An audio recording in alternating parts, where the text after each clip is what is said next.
Hi everyone, welcome to Wandering DMs. I'm Paul.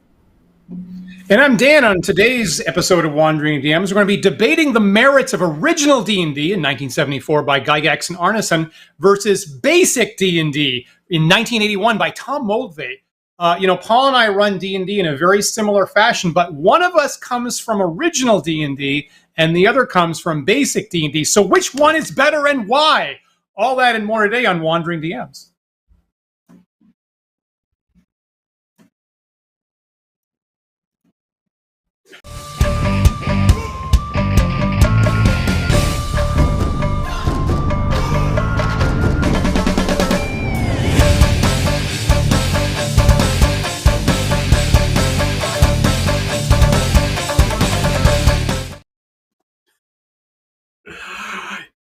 All right, everyone, that's Basic versus Original D&D. Before we get into it, I want to remind everyone that we will be having at the end of our show our usual after-party chat, which is a live video chat hosted by Dan and I.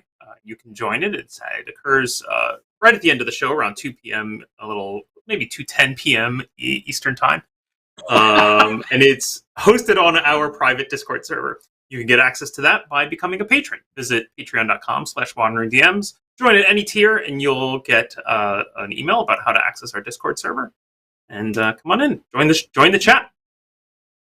We had new patrons just last night. We had to update the credits at the end of the show. So welcome to our new patrons, and look forward to seeing you on our after chat on Discord server. So of course, this is as we've been celebrating all year, this is the 50th anniversary year for original D&D. And Paul, it's the 43rd anniversary of Moldvay Basic. So we should be celebrating both the 50th and the 43rd, whatever medal that is. Right. Happy 43rd to Moldvay Cook Basic D&D. Now, of course, so this comes up, Dan, because of our personal history with the game, right? So at some point, you got into original edition D&D, and at that time I was still trying to land on exactly what flavor of old school D&D I wanted to run, and I really remember enjoying Basic, but that's what I grew up playing. What I was playing was really a very weird mishmash, because I had the Basic set, the Moldvay Red Box Basic set, and the first edition AD&D Player's Handbook. So I don't think I was super aware of where I was accidentally crossing the streams there. But anyway, just for a little history there, those books were pretty out of print and difficult to find online this was probably around 2010 when I started my campaign. Right. So for a long time, I played running Labyrinth Lord, and then slowly became more and more disenfranchised with Labyrinth Lord, which is a great system, but just I think I had just internally memorized some of BX and was surprised to discover cases where Labyrinth Lord diverged from that. And so then eventually I went straight back to pure BX, and I ran that for a very long time. Now, more recently, I have not had an ongoing D&D campaign to run, or for a couple of years now. But I still continue to run it at conventions, as do you. And you've been keeping up your original edition Delta, which is your house rules for OD&D. And so at a certain point, I said, I'm just playing this. I'm running this infrequently enough that, and frankly, you and I we run at the same cons. We run with the same friend groups. I was like, this is probably just confusing to our friends. I'm just gonna go ahead and use Dan's stuff. Although still, ultimately, I cannot bring myself to 100% just embrace running it pure. Right. I just can't switch the Dan switch on and go, right, I'm just going to run this exactly like Dan does. Because there's just some things that I remember from BX that I love. And then that it just, in some cases, they're just ingrained in my memory. And I just, if I'm at the table and I just have to make a ruling, I'll make a ruling based on my memory of BX. So I don't know. I don't know what the right choice is here for me, honestly. But yeah, I thought it'd be interesting for us to dig in and let's talk about some of the actual differences. What are the pros and cons of it? Totally. What are those things that got stuck in your head specifically is probably the main thing that was motivating me for this. You touched on a couple interesting things that, when we were, working out our personal games, particularly early 2000s, there was this window where the classic games were not in print and weren't available online, which was the fundamental thing that spawned all the retro clones to begin with, to make something available to us and our players openly. Now we do have a lot of those classic rules available on places like Drive-Thru RPG. Both of these rule sets that we're talking about today are available right now for just a couple bucks on Drive-Thru RPG. They're both big sellers. We do have our OED rule set that we use for a lot of the Wandering DM stuff. And if you'd like to see that, all that stuff is for free for what it's worth. You can go to oedgames.com and you can get some couple-page briefs. And there's also OED Expanded, partly due to a lot of great work from our patron William, who's done a lot of great work there. You can go to oedgames.com, look for Expanded, and you'll see a website that you'll go to an online site that has a completely fully featured rule set for classic D&D with the way that we would style it personally. So to be clear, but the nonetheless, we still have right is that the your OED is a delta, right? It's changes, it's house rules that you need the original edition to layer on top of. And I believe what Williams made is to just condense that into a single text. Is that right?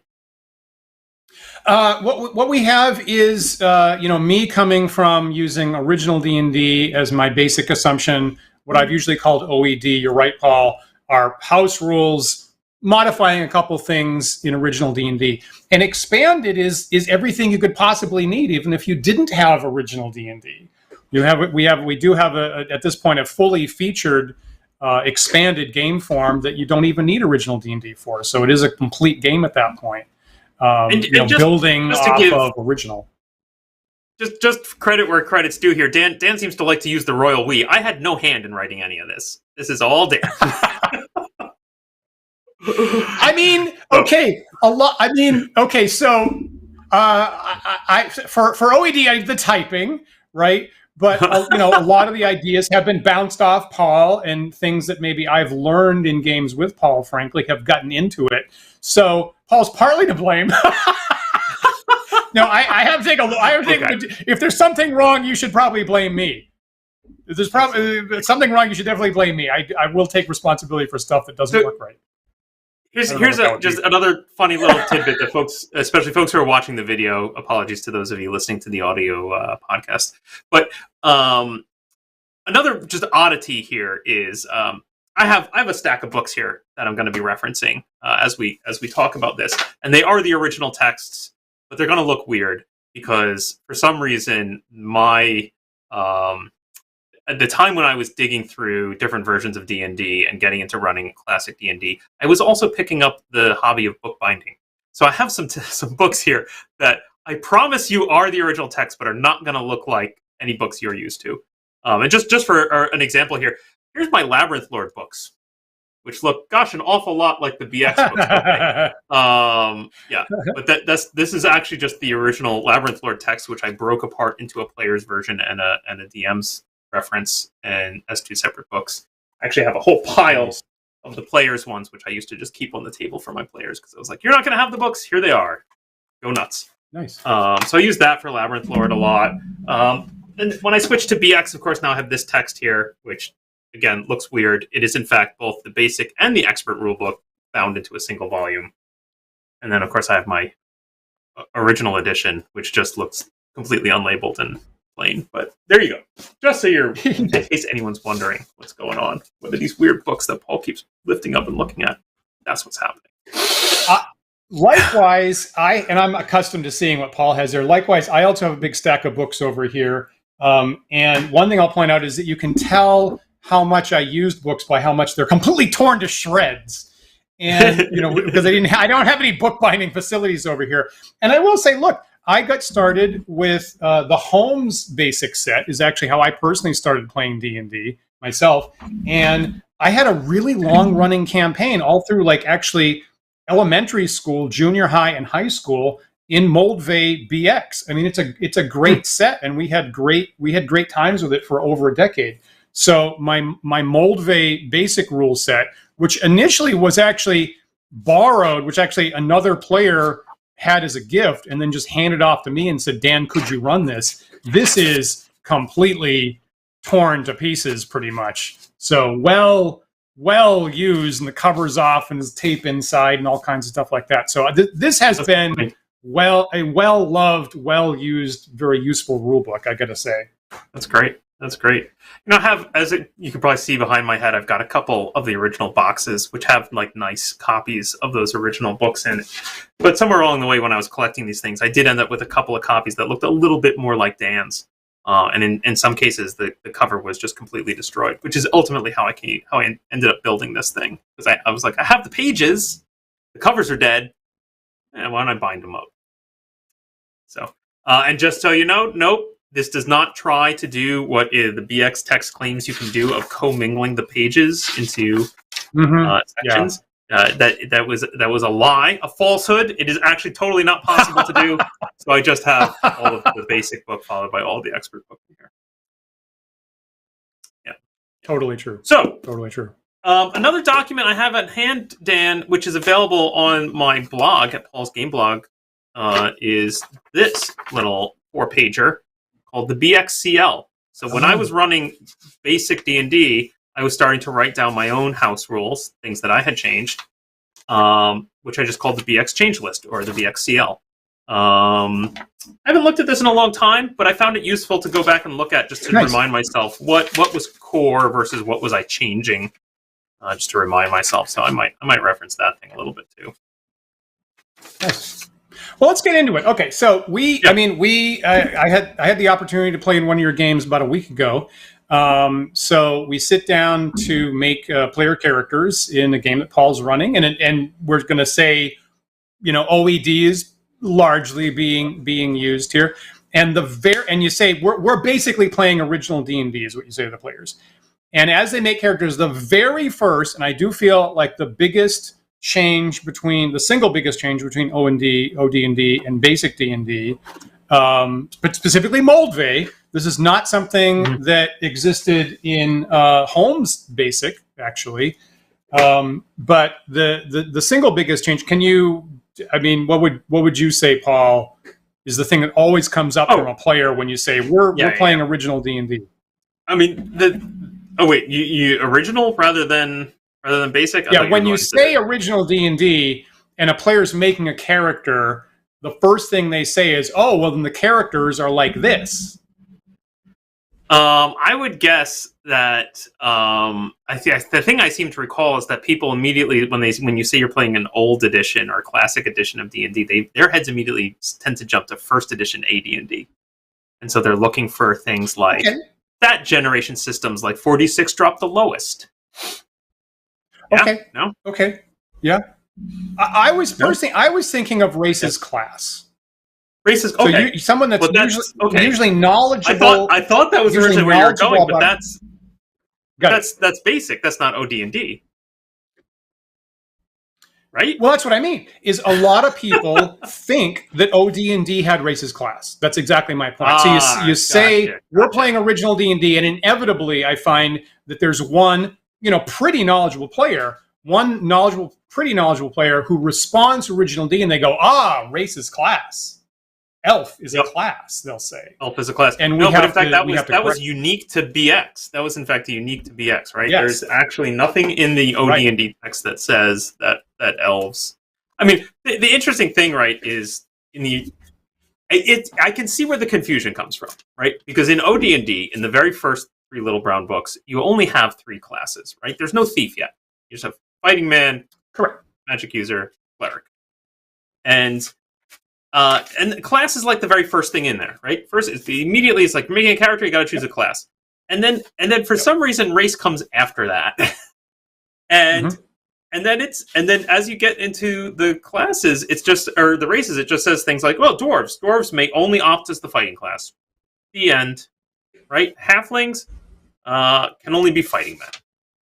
So, already, the difference between races class in BX versus OD&D, dwarf, and halfling is not huge, right? Right? Not huge, but if you choose a dwarf or a halfling in OD&D without supplement 1, you don't get a choice of class.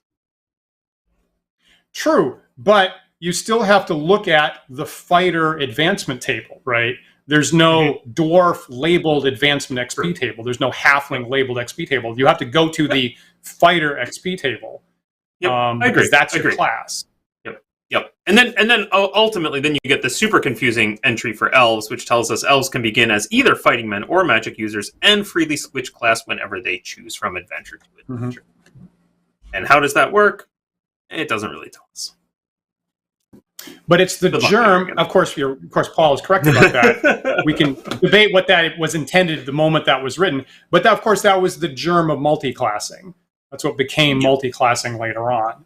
And if you go to the first OD&D supplement a couple months later, where thieves were introduced, right, on the same page that you have thieves, it says, well, your dwarves can be thieves. Your dwarves can be fighter thieves. Your elves can be fighters or magic users or switch, or they could be thieves, or they could be fighters and magic users and thieves all at the same time. So my point is that, multi-classing was inherent to original D&D right off the bat. Races, having one thing as your race and one thing as your class is in original D&D, and the idea that you have an elf class with an elf advancement table, that was new by Moldvay, right? Nobody else had that until 1981 was the first time that idea was invented to simplify the game for incoming players. And I do find it interesting. So that's usually something we have to correct with people that think original D&D is basic. And they're not. Original D&D actually has more flexibility to it. Now it's an interesting problem ultimately that Moldvay and Cook are trying to address here, right? That if you're and I'm assuming, Dan, and maybe you are too, but we should say this out loud. I'm assuming that Moldvay and Cook, even though it came out after first edition AD&D, I generally see that more as an iteration on top of original D&D than anything to do with first edition AD&D. You agree with that?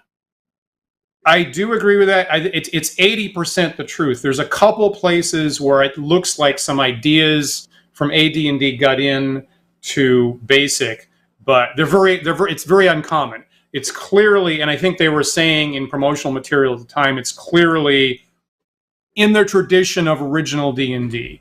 Yeah, no doubt about it. It's not trying to be AD&D. Now, I would say that both you and I, Dan, have tackled the problem of how do, in original or basic, how do non-human races select their class? Both you and I have tackled that problem, and ultimately, I think, come to conclusions that are not based on any of those texts, right? Yeah. You agree with that? That is number one house rule thing, I think, by both of us, where we're like, I don't think neither OD&D nor BX really got what I want. And I'm going to have. I think you're right. I think I'm leaning on the ambiguity in that original D&D text to go to interpret it in a way that we like. You're right. Yeah. Let me start with. Let me ask this question. So fundamentally, what do you like better? Do you like race as class, or do you like race separate from class? Just to be clear, I prefer them to be separate. Now, I did for a while when I switched to BX. I tried to run it straight by the book. I was like, we're going to do exactly by the book. Yeah, races class, and I can see an argument for it. Let me be clear. I wrote a whole blog post about this way back then in the day, where I was like, you know what? If you watch Tolkien, right? Watch Tolkien. If you read Tolkien or watch the movies, either way, you definitely get the impression, right, that that there's some intrinsic difference between Gimli and Aragorn, right? Or Legolas and Gandalf, right? A wizard is a wizard and an elf is an elf. They both have some magic, but they're totally different. Other than that, they're just totally different. And I kind of don't hate that, frankly. I don't hate the idea that elf is its own unique thing and it just approaches the world in its own unique way. I don't hate it. But, we also get into the problem of, the four classes and the fact that I know that you are opposed to clerics. And, right, adding in the thief in supplement 1 muddies the water quite a bit. And then it muddies it even more when you decide to interpret it as thief is a replacement for the broken cleric rather than an addition to the game. Mm-hmm. we like to argue that. yeah. We like to pitch that. I will say, you look at Tolkien, and and a player could go, I want a halfling who's a thief, right? And if you're playing BX by the book, that's not an option. So it seems like it's kind of an obvious thing that you would want from the literature. So having that as an option on the table is a plus for OD&D, I think. I totally agree. Now that said, I do want something in the rules that is going to encourage people to pick human, right? I feel like if you just take BX and you say, I'm going to house rule this, I'm going to remove the racist class bit, there's not a lot of reason to play a human. You're not wrong. Yeah. You're not wrong. Yeah. We're going to brush up on it. I think something else we may get into. I'm going to briefly address just a question from Hobo Ogre in the chat here a couple minutes ago. Asked, don't the BX books even mention AD&D as the next step? And the answer is not in BX. Yes, absolutely. If you're talking about the earlier Moldvay basic set, absolutely. And this actually was, written initially by John Eric Holmes, but was edited by Gygax. And Gygax himself went through and put a whole lot of all caps promotional copy for, you want your halfling thieves, go to see Advanced D&D. But that was actually removed in BX. So the edition by Moldvay that we're talking about today very much embraced at this moment in the 80s that TSR was going to be supporting two separate lines of Dungeons and Dragons, one advanced and one this Moldvay basic set. And they were going to be not expected to be compatible, actually. And they actually don't have text about advanced D&D all the way through it. So that's something that's interesting to be clear about. There's an afterword in the basic, at the very end of the basic book, which in fact it's definitely a little advertising in there, but it's not advertising first edition AD&D. It's advertising the expert set and the never published companion set. Companion supplement. There was a companion set. This is talking about a companion supplement that wasn't published in the way that they expected their writing in 1981. Correct. Yep. Correct. Yep. But yeah, not anything mentioned. So,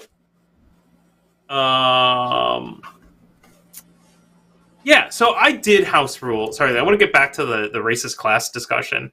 So I did house rule, and it's in my BXCL, which I have here, and you can find on my blog. I did house rule back a race and class split. Ultimately, I did want that in my game, and I had to make some stuff up, right? Because again, I was assuming. Right, I definitely don't call this an interpretation, right? Because I was assuming BX as a starting point, but now I'm trying to fix BX, and so I'm introducing ideas that are different. And then, like the first thing I have to face, right? So I have to look at things like, what are the requirements? How does what race class combos are allowed? How does multi-classing work? What are the limitations? Mm-hmm. What is the downside to playing a non-human class or race rather? And I tried a lot of different things. I definitely, this is an area where I experimented a lot before I came to what is in the BXL, and ultimately I landed on something that I quite like, which is a little different from what's in OED. Which is what? Which is basically that. So I kept in BX. There is some stat requirements to choose a non-human. Kept those. Okay. Right. You have minimum stats to be a dwarf, an elf, or a halfling. And then the other thing I really struggled with was the major limitation that was introduced in AD&D, which is level limits, racial level limits, which I do not like, and so I did not include that. Now I think you have that in OED, correct? I mean, that's in original D&D. Right, to be clear. So I, by reference, I don't think I actually wrote it in OED because that's a core original D&D thing for all the races. So, like, just looking at volume 1 here, original D&D, Right? So dwarves can only go up to 6th level fighter, halflings can only go up to 4th level fighter, and elves can go up to 4th level fighter or 8th level magic user. And you know what? I'll say that's a little bit of a weak point. I don't have that written in OED because I'm assuming OD&D is your basis, and therefore occasionally players get surprised by that, and I feel bad about it. I've had players go, yeah, I want a halfling fighter, great. And then when they get to the 4th, I go, that's it for you. And they're like, what? And admittedly, that wasn't actually written down in OED itself. And then what happens is I come up with some magical way that they can increase their level limit in the campaign, for what it's worth. But yeah, that's a core part of the difference of non-human races since that very first book in 1974. Is that the best mechanic? I think most of us will agree it's not the best mechanic. I do still rely on it myself. So here's an interesting fact, right? The way the BX books were written is a little unusual in that they split up the content by level advancement, right? So if you're reading just the basic book, there's no mention of level caps because it only goes to 3rd level, right? It just doesn't matter. There's only up to 3rd level. So I got to jump to the expert set here to try and find out, are there level limits or not? And I'm looking at the level charts here, and I can see dwarves in advance. Now, allegedly, according to the little teaser text we got at the end of basic, the expert set's going to get me up to level 14. But the dwarf chart goes up to level 12. And the elf chart goes up to level 10. And for some reason, the halfling chart goes only up to level 8. Which you'll notice is double. It's almost exactly double the limits originally in original D&D. So they want to be a little bit more flexible. They took the original 6 in OD&D, doubled it to 12. They took the original 4 for halflings, doubled it to 8. Meanwhile, the straight, the human fighter, magic user, cleric, thief can go up to 14 as advertised. Yeah. Now, interestingly, for me, I've always kind of felt like, first of all, I've never played with 14th level characters. Let me say that. I've never played BX with level 14 characters. Never seen it. Just never got that high level. And in fact, generally, one of the things I like about original D&D is that the charts basically, in the beginning, they kind of go up to about level 10, plus or minus a little bit, right? But level 10 is, right? Level 10 is name level. That's kind of assumed to be the end of your progression. And I like that. That feels good to me. So if I look at these charts in the expert set and I say, well, halflings can only make it to up to 8, and dwarves can only make it up to 12, that's kind of a moot point because it's pretty close to 10. So if I just assume generally that 10 is the top of the level, then there really aren't level caps in expert in BX. I hear what you're saying. Yep, I hear what you're saying. Yeah, right. Now, what I did notice is if you look at those XP charts, holy cow, it takes a lot more XP for an elf to advance, right? Now, that might be explained by the fact that there kind of is more or less, pseudo... two classes. Two classes, right? Yeah, right, sure. Right. But even let's look at this. It costs more for a dwarf to go up levels than a fighter.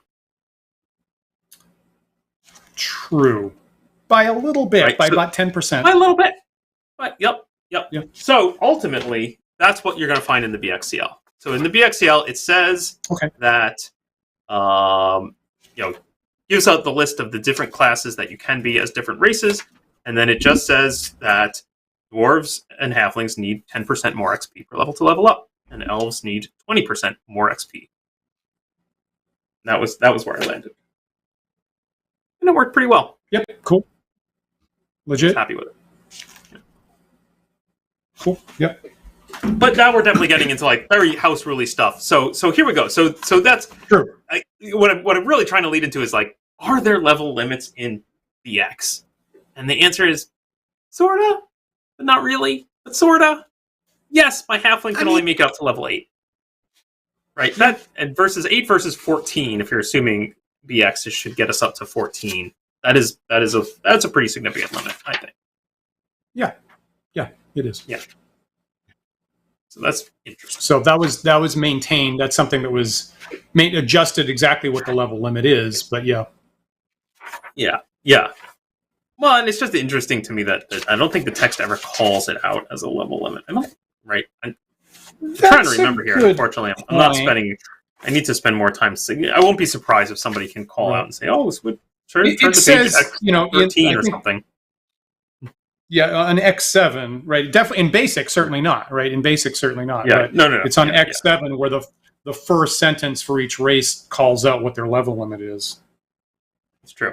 It's true. And in fact, fighters, if you read the fighters block, it says fighters may advance as 36th level, and you have that lovely little just keep adding. Just keep, you can figure out the math, user. Right.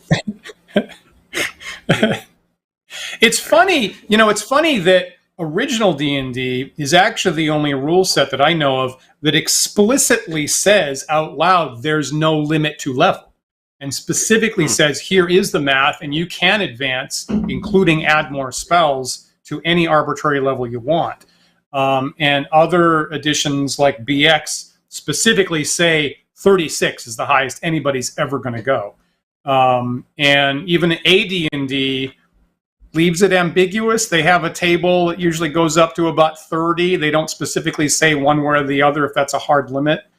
And it's kind of funny that, again, original D&D actually, in some sense, for this point, has more flexibility than any edition that came later because it specifically says there's no level limit. And that's actually a difference that I hadn't thought about with BX, is that they establish a specific cap for anybody of 36.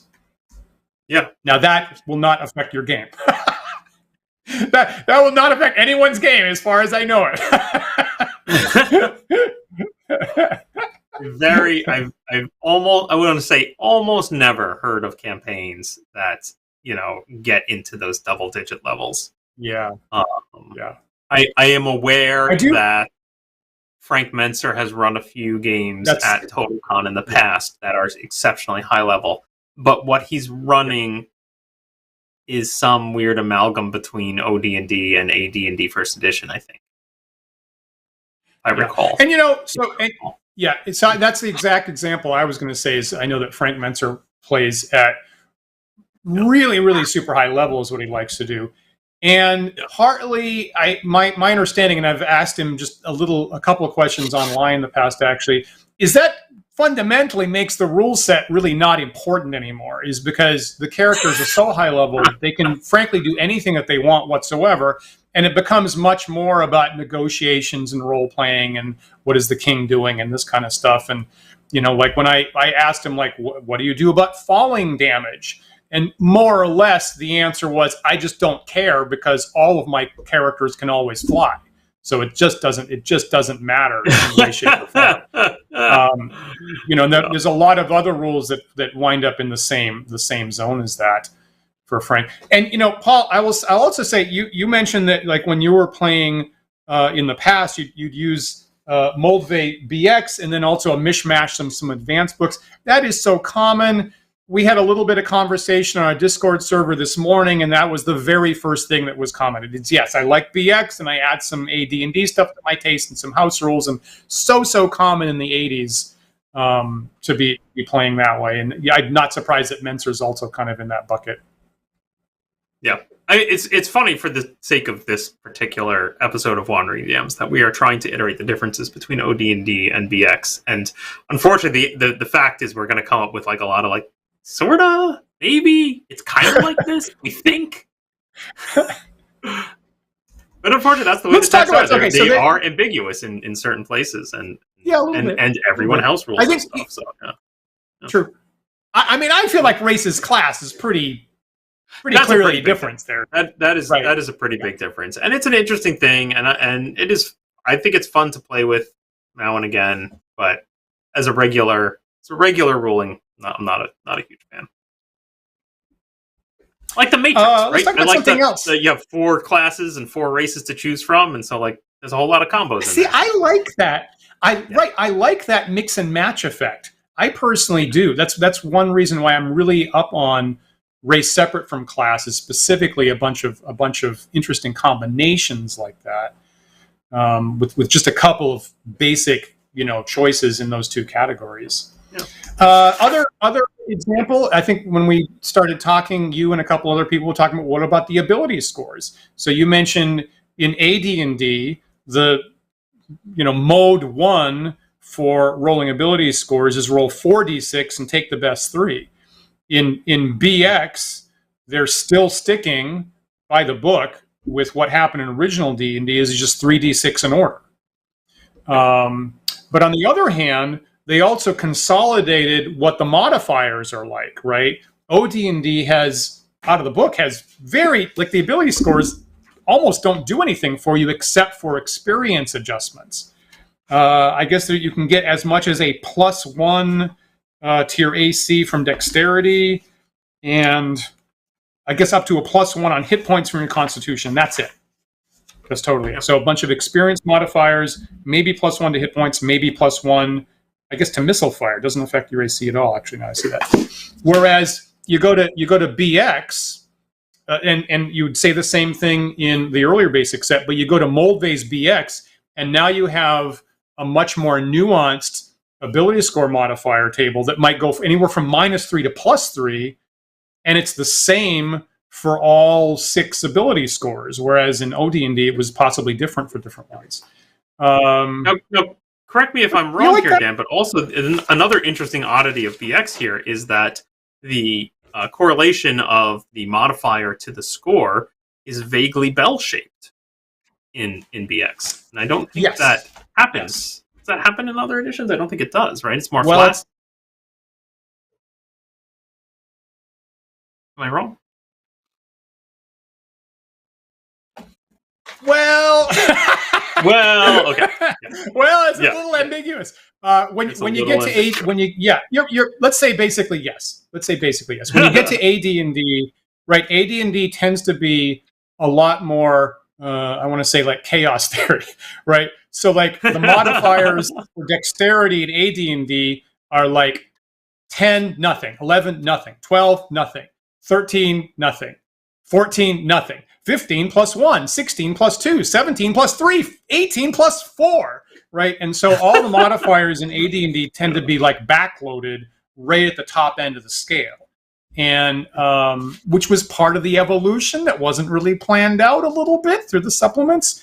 And looking at BX, you can see a place where, again, Moldvay made a courageous decision to entirely rewrite that in a cohesive way that's the same for all the ability scores in a way that's easy to remember. Like I just happen to sort of remember the Dexterity modifiers in AD&D. I can't remember anything else. But for BX, I can immediately tell you what the modifier is for any score for any ability. And that is another place where clearly Moldvay, had a clear design intent that kind of evolved. Sort of the difference between streets in New York and Boston, basically. Moldvay are like New York streets, and original D&D is more like Boston streets. They're all a bunch of cow paths that kind of developed in crazy ways. I mean, you and I praised Moldvay and Cook a lot for cleaning up and making the rules a little more approachable. But I would say it's not perfect. And there are definitely cases where there's oddities in the VX text where it's like, oh, this got a little, you could have organized this a little bit better. Honestly, the ability scores is one of those places for me because, in later editions, by the time you get to like 3rd edition and later, right, you just have these like straight, like there is a plus or a minus and it's this number always. And all that changes based on the ability is what that number applies to, right? Whereas if I'm looking at BX, sure, that maybe is true for, say, Constitution, right? Up, plus or minus hit points, great. But then you get into Charisma, and it gets weird. We have, like, 3 columns in the chart, and there's, like, this adjustment to reactions, and it's not up this, like, nothing for 9 to 12, and +1 for 13 to 15, and 16 to 17 is still +1, right. And 18 is +2. And then also it affects the maximum number of henchmen, and the morale of the henchmen, right? And, like, so you end up... Right, it's not perfect. You're right. It's not, or at least not as easy to memorize, right? As say 3rd edition ability score modifiers are. And I'll say that the place where it's not easy to memorize is basically because it was pretty much copied forward from original D&D. Right, original D&D only has a table for one ability score, and that's charisma. Because as we all know, charisma is actually the most important ability score in the game, because that indicates how many henchmen you're going to be bringing with you. And so the place where Moldvay has that a little funky is because he's trying to honor original D&D about what the charisma was for.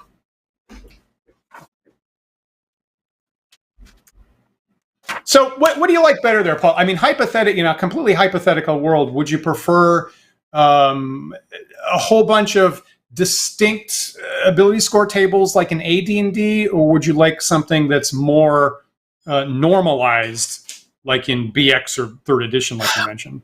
I want something more normalized, and the thing is, I weep over the desire to have the bell curve. I like the bell curve when you first make your characters, and unfortunately, it doesn't work when you start dealing with things like, say, a strength spell, and or monsters who have strength greater than 18, and then you're like, oh, the bell curve doesn't work anymore. You're right. If you go to later on, if you go to Menser's later Immortal rules, he tries to expand that, for deities and stuff up to 100. The scale, because the scale has been getting thinner increments, and then suddenly they get wider again. They actually widen out for a while, and then later on they get thinner again later. And it's the worst. If you chart it out, it's just the ugliest looking chart I've ever seen, because it's not expandable in just that way. I mean, at least he didn't just identify a single stat that got an extra 2 decimal places at the end once you hit 18, because that would be really confusing, Dan. Which is what Gary did in AD&D. Yep. Yeah. Only for 18s, right? You can get up to 9. Only for 18s, right? There's no decimal. Okay, but we're not talking about AD&D. We're not. Let's stick to totally BX versus OD&D. Anything else to say about stats, or Dan, or should we move on? I think that's. I like it normalized. 15 minutes left in the show. I know, Paul. This is going to be a whole series. Okay, just put a little flag right here. This is going to be a whole series. Maybe this is just the episode about characters. I like it. I like the ability scores normalized. That's what we do in OED. Pretty close to BX. Frankly, pretty close. A little difference at the 18 number, frankly.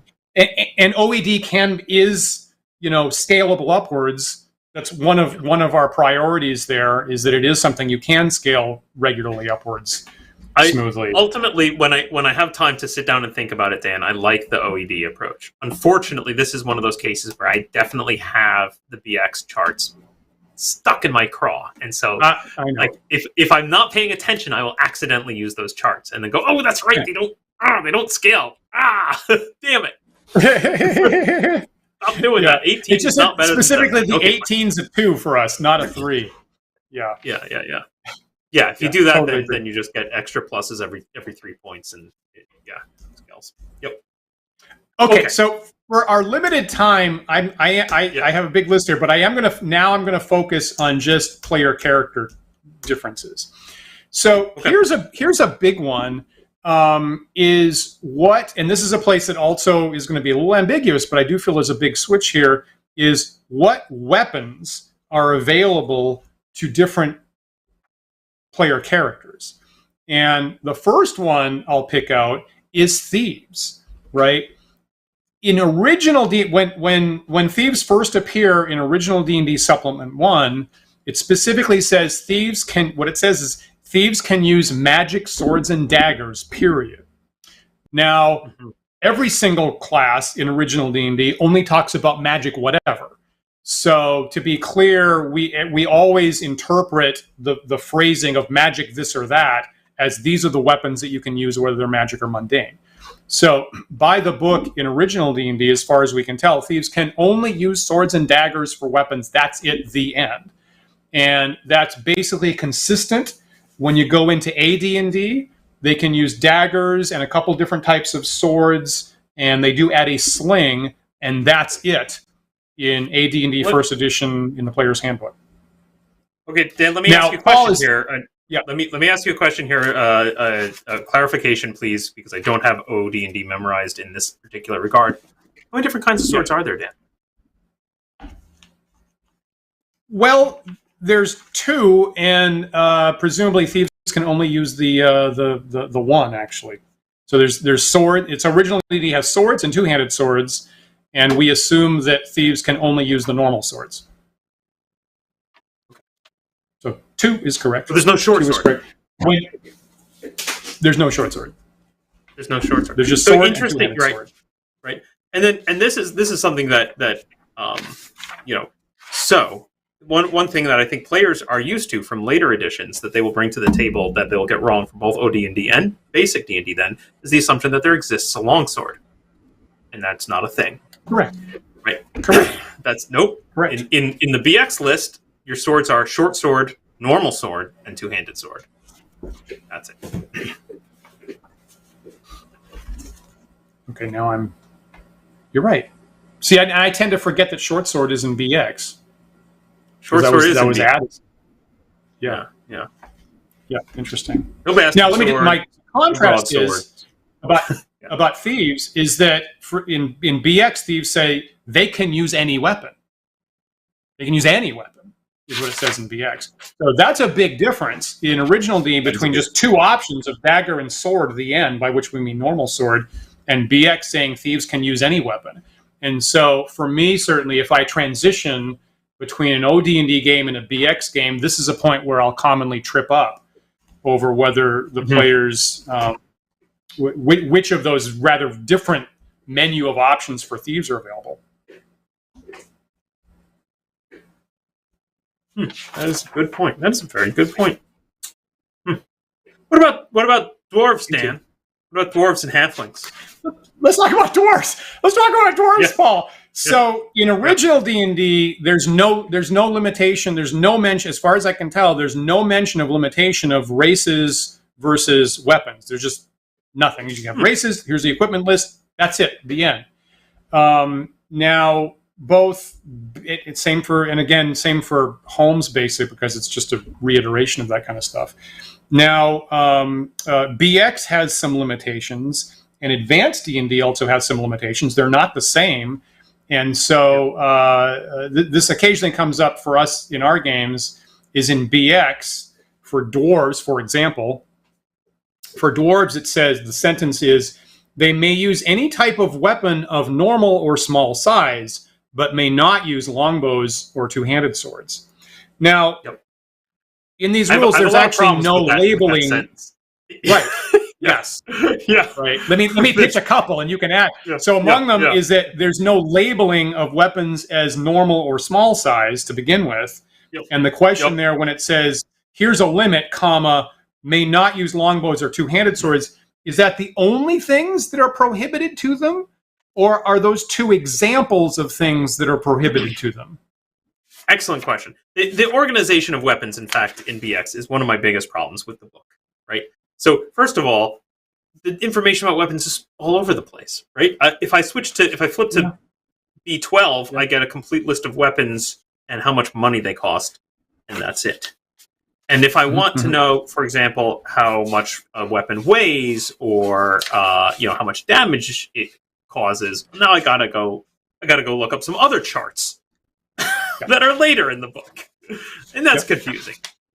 And and then categorization. Yes, what is small? What is large? I find it super weird that dwarves cannot use long bows, but they can use polearms. Polearms is maybe unclear. There's no specific restriction. And to be clear, for those of you in the chat who are now debating about glaives versus geese arms, of course, in original D&D and BX, there's just one type, polearm, right? We haven't, only advanced. Advanced is where you added the 20-fold types of polearm. So we do have the polearm type. BX doesn't have pikes. BX doesn't have halberds. Original D&D had both of those, actually. So can dwarves use a polearm? And I think more fundamentally, can dwarves use a battle axe is a question that might come up. Battle axes in BX are listed as being two-handed. Me personally, I'm not happy with that. I think that's a bad choice to have battle axes two-handed. But assuming we accept that, can dwarves use a battle axe, or are they prohibited under the can only use things of normal or small size. Personally, my reading would be, my narrow reading would be the only restriction is longbows and two-handed swords, and therefore I would allow dwarves to use a polearm or a battle axe or something like that. And for what it's worth, the two of you and I, Paul, we stumbled over this in our last game. There was a point where we had different expectations about that. And this is a case where I tried my best, Dan, to address it in the BXCL. Now, and as we get into equipment, anybody who's followed my blog back, especially back when I was running Basic, knows that I struggled with equipment a lot. In fact, I completely battle axed even the list of weapons from BX, and the problem I was facing at the time is this is one of those cases where Labyrinth Lord gets really weird, because Labyrinth Lord, of course, is built on top of the SRD from 3rd edition, and so there's all kinds of weapons in there, all kinds of stuff that are not in Basic, right? And it gets very confusing. And I was also trying to figure out things like encumbrance and whatnot. So anyway, I wrote my own giant custom chart of equipment, which I now use all the time for all the games. And this is, then even when we sat down to play that game, you may have noticed, I put down a page on the table. I said, here is the equipment list. Oh, here it is. Got it. And my BXCL tells me dwarves cannot use large weapons, including two-handed swords, polearms, and longbows. And I was trying to interpret the battle axe as this is the two-handed option for a dwarf or a halfling. I have the same text for halfling. Can't use large weapons, including two-handed swords, polearms, and longbows. Because really, polearm, when I go through the list of weapons that exist in BX, polearm is the only one that they don't list in the example that, in my brain, I'm like, well, it's clearly a large weapon. Clearly, that's large. It's a polearm, for crying out loud. So right. Now, the downside to that interpretation is why? Why, as a dwarf, would I possibly want to be carrying around a two-handed battle axe that does D8 damage when I can carry around a normal sword which also does D8 damage and only takes one hand? What's the point? Right. Agreed. Right? Normally, one looks at your two-handed sword or your polearm because those are the only D10 damage weapons. And so that's the trade-off. Great, I have to give up my ability to use a shield, but I get extra damage. I'm getting all the way up to that D10 that's impossible to reach. So there's a little part of me that kind of wants to make the battle axe a D10 damage. But got it. I'll just throw out there, for me, and what we do in OED for what it's worth is we say the battle axe is one-handed, and to me, I'm seeing Vikings with a shield and an axe. That's how they actually fought. So the battle axe is for me one-handed. It does do D8, which is what it does in original D&D. And if you want something bigger than that, you go for a halberd, right? So I read the halberd as the big two-handed choppy type polearm, and that gets you the D10 damage. And that's personally how I do that. Yep. Ultimately, for me, the real problem is if I really dig into the numbers, I feel like the thing that's broken here is in fact the normal sword. If you eliminated the normal sword as an option, your hand axe becomes your one-handed axe. Your short sword becomes your one-handed sword. All these things do D6. If you want to get to a D8, you got to go to something like a battle axe. And if you want to get up to a D10, right? Yeah. But anyway, I'm not going to solve it here, Dan, because I've banged my head against this problem a million times, and I've never come up with a solution that made me happy.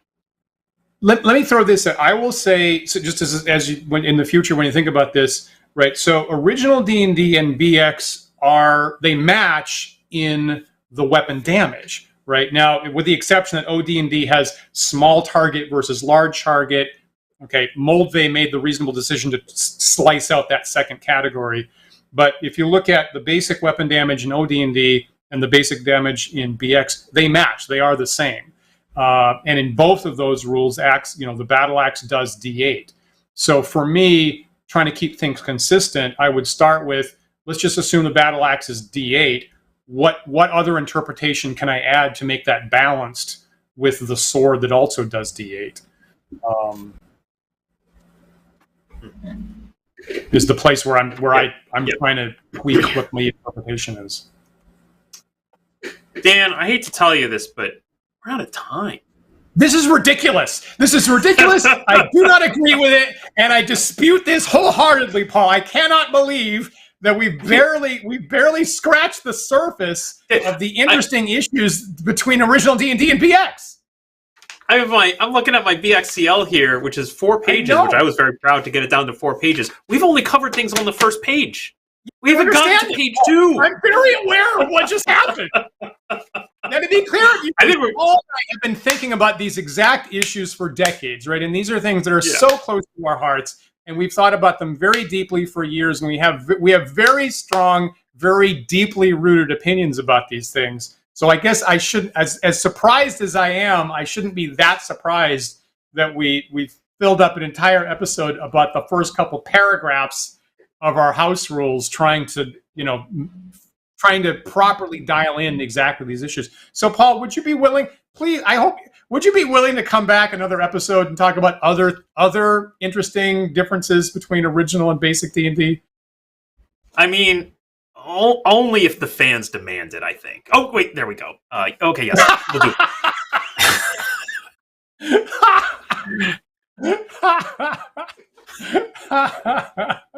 Adam, thank you so much. Oof, that's what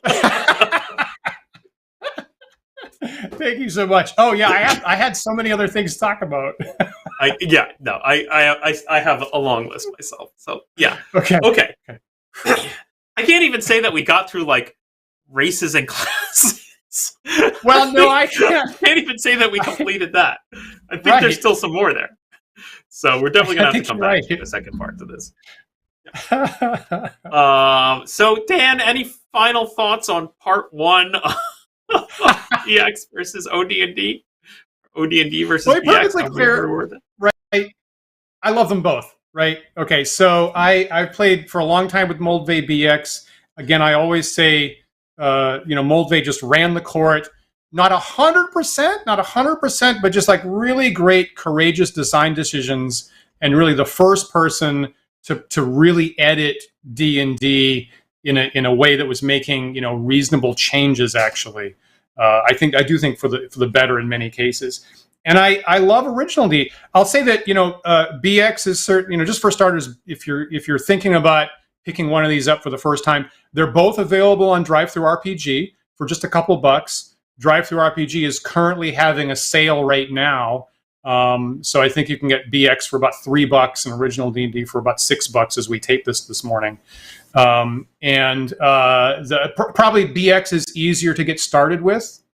Absolutely. And in my opinion, original D&D does have more flexibility to it and kind of more ways that the DM can kind of interpret it, twist it, or add things. So they're both great. I love them both, and I'm kind of looking for something in between. Yeah. Something in between. I'm kind of torn. If I was going to sit down and plan out, if I was about to play an ongoing classic D&D campaign, what the heck am I going to use? I don't know. Part of me wants to just unify on OED, but I know there's stuff in there, Dan, that I just don't agree with. And the idea of making house rules on top of a set of house rules really irritates me. I know. So maybe I would just dust off the BXCL. Maybe I would do that because it is actually pretty good. Now that I'm rereading it, I'm like, this is pretty good. It served me for a couple of years. I might use it again. Probably about every leap year or so, I have the same thought, Paul, and I basically to remind me. I have this little insert that I put inside here to remind me about what I have to start house ruling for BX to make me happy. And I'm like, oh yeah, let's just go back to OED all over again, because these are starting with race and class are the things that I couldn't quite live with. Viewers, if you have opinions on BX versus OD&D, or very specifically, if you have some stuff that we didn't cover and you want to see in part 2, please leave us a comment in the comment section of the YouTube video. We will definitely look those over before next week when we do part 2 of this. Can't say for certain if there will or won't be a part 3, but so let's assume that we get it together and manage to complete this in 2 parts. So please get your comments in. We'd love to hear from you and have that impact next week's discussion. Definitely. And of course, remember that you can like, follow, and subscribe to us. We are on YouTube, Twitch, Facebook, GitHub, places like that. We have the handle Wandering DMs on all those sites. So please look for us there and butt heads with that like button. If you prefer to listen to our show in audio-only podcast format, maybe while you're driving to work or mowing the lawn or taking a shower. No, that's weird. How would that work? Anyway, you can find those files on our website at wanderingdms.com. You can also find us through various third-party podcast carriers like iTunes and Spotify and Stitcher. If you're listening to this podcast right now on one of those sites and it gives the option to do so, please rate and review our show. That helps other users of that site find us, and we really appreciate it.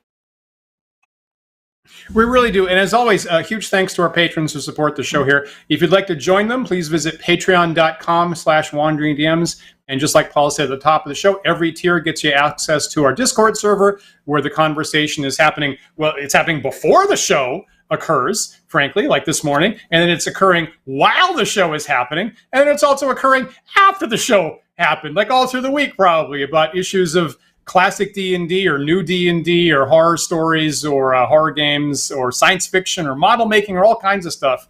We're all there. Our patrons are just the smartest, most observant people on the planet, frankly. So you get great advice and you put it in our Discord server. Like Paul said, we'll be there in about 10 minutes or so to continue the content today in our live video after chat with our patrons, and we would love to see you there. Absolutely.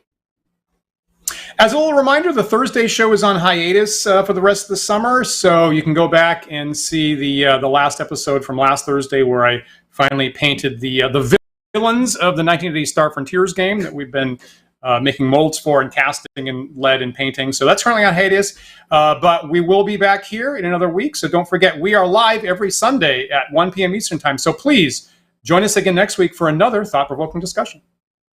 We'll see you then.